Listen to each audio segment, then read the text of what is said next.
Derek engakutshela khona ukuthi siyabonga ubona abanikazi be-team besukuma bezimisela ukuncedisa i-team yabo. I-Highlanders vele ingeke ibe i-Highlanders ngaphandle kokuthi abanikazi basukume bazenzele into yabo.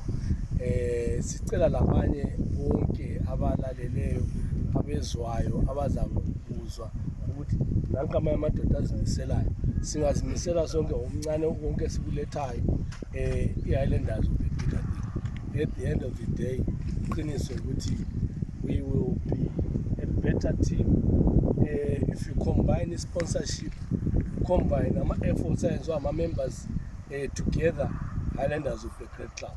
Highlanders is bigger than these things esizenzayo. So asukumeni sonke bantu be-Highlanders sincedise i-team yethu.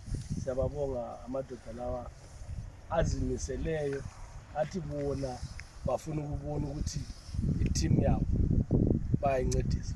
Ngicela sibekwazi ukuthi babuyele pump, babuyele everything is for free. Bazilethile bayidonethile e-teamini. Ama-grounds lawa with this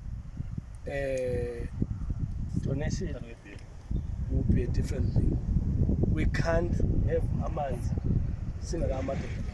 Asibabongeni sonkeni lalabo abanye abangaziyo ukuthi 45-meter borehole, amanzi akhanya seduza ku 6 meters, and we put a 2 horsepower pump with a maximum pumping capacity of 7,000 liters per hour. So hopefully with amanzi angaka ama-ground ethu angachinja.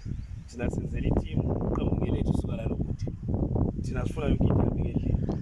So basically that is that.